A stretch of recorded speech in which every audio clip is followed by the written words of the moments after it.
राधे राधे मित्रों, श्री कृष्ण का संदेश केवल शब्द नहीं बल्कि जीवन को दिशा देने वाला प्रकाश है।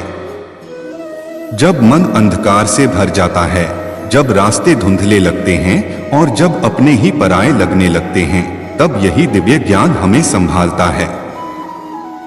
गीता हमें केवल धर्म नहीं सिखाती बल्कि जीने की कला सिखाती है। कैसे कठिन परिस्थितियों में भी संतुलन बनाए रखें, कैसे प्रेम करें, कैसे त्याग करें और सबसे महत्वपूर्ण कैसे स्वयं को पहचानें। भगवान श्री कृष्ण कहते हैं कि सच्चा प्रेम वही है जिसमें अपेक्षा न हो, बंधन न हो और स्वार्थ न हो। मीरा ने अपने समर्पण से यह सिद्ध किया कि प्रेम में डूब जाने पर व्यक्ति संसार से ऊपर उठ जाता है। रुक्मिणी ने दाम्पत्य में प्रेम की गरिमा को जिया, जबकि राधा ने प्रेम को इतना मुक्त कर दिया कि वह किसी बंधन में नहीं रहा, वह स्वयं कृष्ण बन गया। जीवन में एक बात हमेशा याद रखनी चाहिए कि हर व्यक्ति को अपनी सफाई देना आवश्यक नहीं होता। जो आप पर विश्वास करता है उसे प्रमाण की आवश्यकता नहीं होती, और जो विश्वास नहीं करता उसे कोई तर्क समझा नहीं सकता। इसलिए अपने आत्मसम्मान को बचाए रखना भी उतना ही आवश्यक है जितना संबंधों को निभाना। समय कभी स्थिर नहीं रहता, कठिन परिस्थितियां भी बीत जाती हैं। धैर्य रखना, विश्वास बनाए रखना और कर्म करते रहना ही सच्चा धर्म है। जिन्होंने हमें दुख दिया है उन्हें उनके कर्मों का फल अवश्य मिलता है, लेकिन सच्चा संतोष तब मिलता है जब हम स्वयं को उनके स्तर तक गिरने से बचा लेते हैं। जब मन में कृष्ण का नाम स्वतः आने लगे तब समझ लेना चाहिए कि भीतर शांति का स्रोत जाग चुका है। सांस रुकने से व्यक्ति एक बार मरता है, लेकिन अपनों से बिछड़ने का दर्द उसे रोज तोड़ता है। यही कारण है कि रिश्तों में प्रेम, विश्वास और विनम्रता का होना आवश्यक है। अहंकार और भ्रम ये दो ऐसे शत्रु हैं जो रिश्तों को भीतर से खोखला कर देते हैं।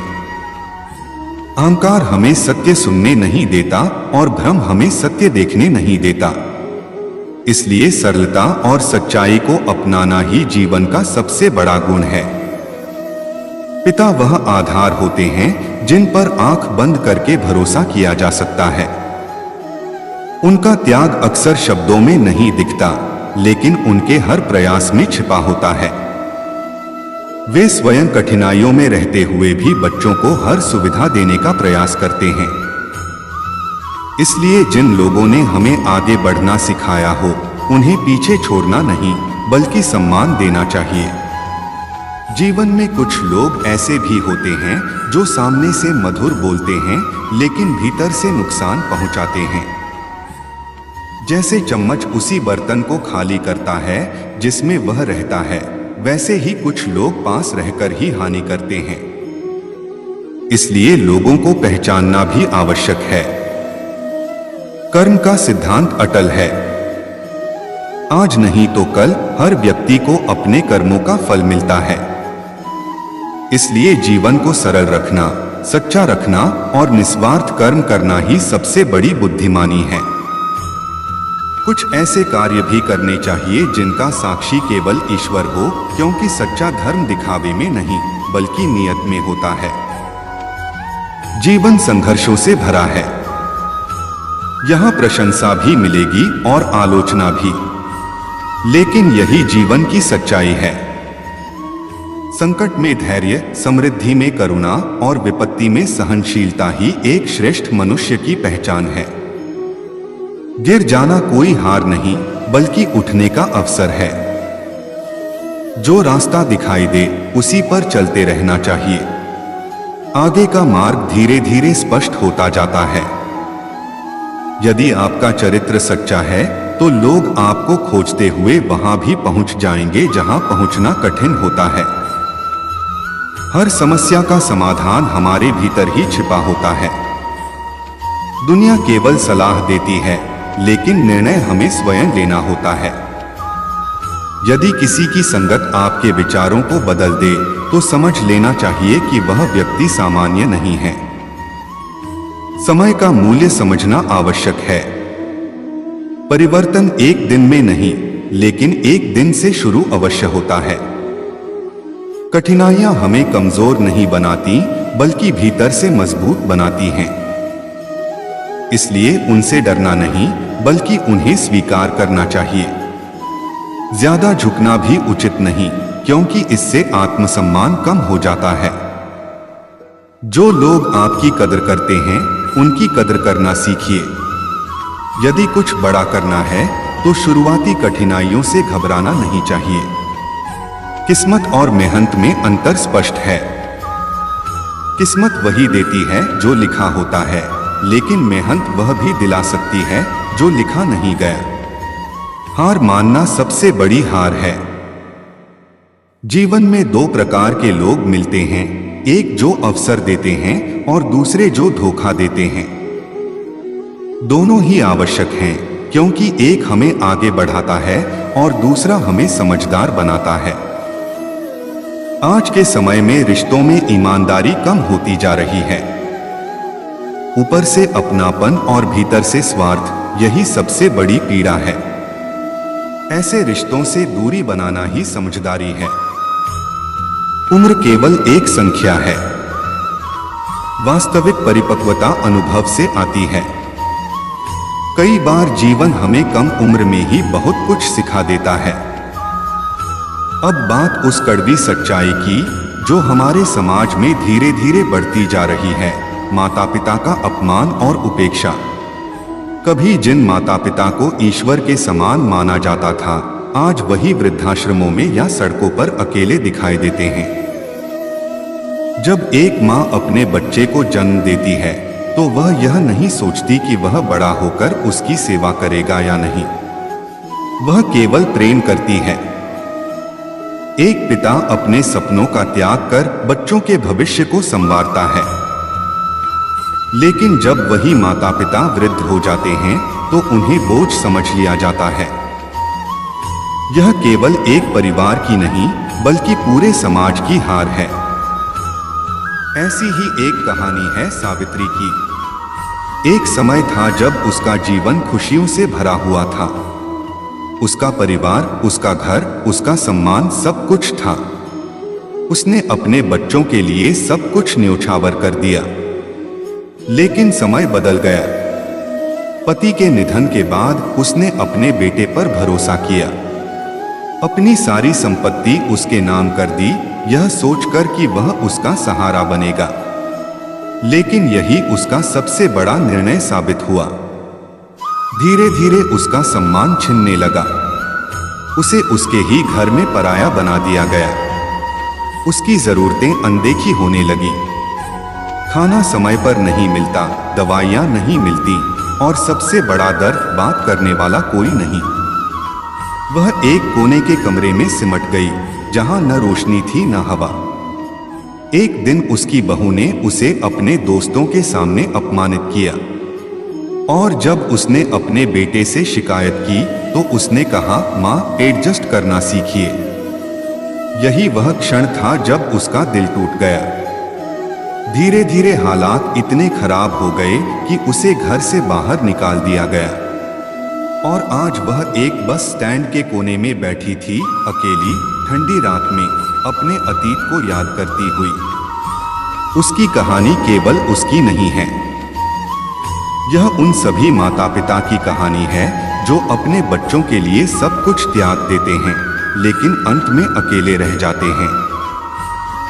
यह कहानी हमें सोचने पर मजबूर करती है कि हम अपने बच्चों को क्या सिखा रहे हैं। क्या हम उन्हें केवल सफलता सिखा रहे हैं या संवेदनशीलता भी? संस्कार केवल शब्द नहीं होते, बल्कि जीवन जीने का तरीका होते हैं। यदि बच्चों को कृतज्ञता और सम्मान नहीं सिखाया गया, तो वे बड़े होकर केवल स्वार्थी बन जाते हैं। अंत में जीवन का सार यही है कि प्रेम करें, सम्मान दें और अपने कर्तव्यों को निभाएं। माता पिता का सम्मान करना केवल धर्म नहीं, बल्कि मानवता का सबसे बड़ा रूप है। जो आपको चुनौती देता है, वही आपको बदलने की शक्ति भी रखता है। इसलिए जीवन में आगे बढ़ते रहिए, सीखते रहिए और अपने हृदय में श्री कृष्ण का नाम बसाए रखिए। सावित्री की आंखों में आंसू थे, लेकिन अब उनमें एक अजीब सी शांति भी झलक रही थी, जैसे दर्द अपनी पराकाष्ठा पार कर चुका हो और अब वह केवल एक कहानी बनकर रह गया हो। रवि चुपचाप उसके सामने बैठा था, उसकी बातों को ध्यान से सुन रहा था। उसके भीतर कई सवाल उठ रहे थे, लेकिन वह बीच में टोकना नहीं चाहता था। सावित्री ने धीरे धीरे अपनी बात आगे बढ़ाई और कहा कि उस रात जब मुझे तेज बुखार था और मैं कांप रही थी, तब मुझे पहली बार यह एहसास हुआ कि अब इस घर में मेरा कोई नहीं है। अजय ने मेरी हालत देखकर भी केवल इतना कहा कि सुबह देखेंगे। उस रात मैंने पूरी रात जागकर काटी।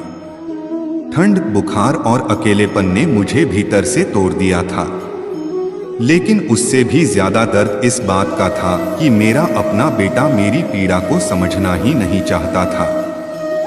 सुबह हुई तो मैं बहुत कमजोर हो चुकी थी, उठने की ताकत भी नहीं बची थी।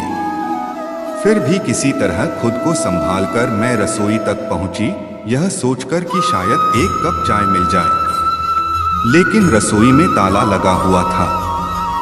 उस समय मुझे यह समझ आ गया कि अब मैं इस घर में केवल एक बोझ बन चुकी हूँ, जिसकी जरूरत किसी को नहीं है। कुछ देर बाद वंदना आई। उसने मुझे वहां खड़ा देखा और नाराज होते हुए बोली कि माँ जी, आप बार बार रसोई में क्यों आ जाती हैं? आपको कितनी बार कहा है कि अपने कमरे में ही रहा कीजिए। मैंने कमजोर आवाज में कहा कि बहू, मुझे बस एक कप चाय चाहिए थी। उसने बिना मेरी तरफ देखे कहा कि अभी समय नहीं है, और फिर अपने काम में लग गई। उस दिन मैंने पूरे दिन कुछ नहीं खाया।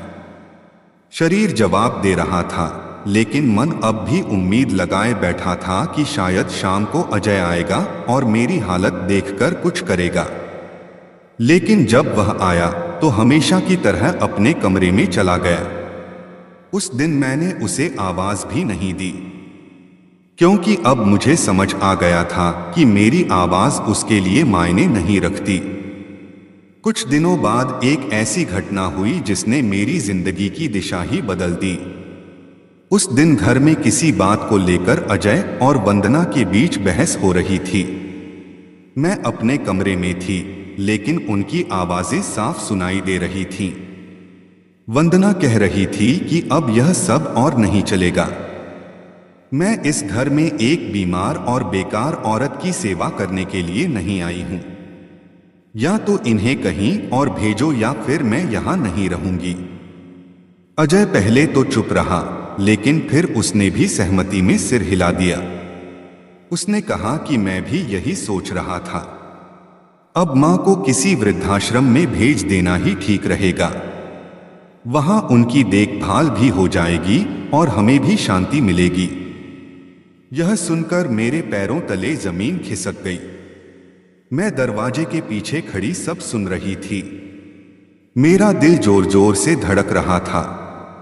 यह वही बेटा था जिसने कभी कहा था कि वह मुझे कभी छोड़कर नहीं जाएगा, और आज वही मुझे अपने जीवन से बाहर करने की योजना बना रहा था। उस रात मैं सो नहीं पाई। मैं सोचती रही कि क्या सच में मैं इतनी बेकार हो गई हूं कि मुझे अपने ही घर में रहने का अधिकार नहीं है? क्या मेरा सारा त्याग, मेरा सारा प्रेम सब व्यर्थ हो गया? अगले दिन अजय मेरे पास आया। उसके चेहरे पर एक अजीब सी झिझक थी। उसने धीरे से कहा कि मां, हम सोच रहे थे कि आपको एक अच्छे वृद्धाश्रम में भेज दिया जाए। वहां आपकी अच्छी देखभाल होगी। यहां आप अकेली रहती हैं और हम भी व्यस्त रहते हैं। मैंने उसकी आंखों में देखा और पूछा कि बेटा, क्या तुम सच में चाहते हो कि मैं इस घर को छोड़ दूं? उसने नजरें झुका लीं और कहा कि यह आपके भले के लिए ही है। उस क्षण मुझे सब समझ आ गया। यह मेरे भले के लिए नहीं, बल्कि उनकी सुविधा के लिए था। मैंने बिना कुछ कहे अपनी अलमारी खोली। उसमें कुछ पुराने कपड़े और कुछ यादें थीं। मैंने एक छोटा सा बैग तैयार किया और अजय के सामने रख दिया। मैंने कहा कि जब जाना ही है तो किसी आश्रम की क्या जरूरत है, मैं खुद चली जाऊंगी। अजय शायद मेरे इस निर्णय के लिए तैयार नहीं था। उसने मुझे रोकने की कोशिश भी नहीं की, बस चुपचाप खड़ा रहा। मैंने आखिरी बार उस घर को देखा जिसे मैंने अपने सपनों से सजाया था। हर दीवार, हर कोना मुझे पुकार रहा था, लेकिन अब वहां मेरे लिए कोई जगह नहीं थी। मैं घर से बाहर निकल आई। सावित्री की आवाज घर्रा गई। उसने अपने आंसू पोंछे और कहा कि उस दिन से लेकर आज तक मैं सड़क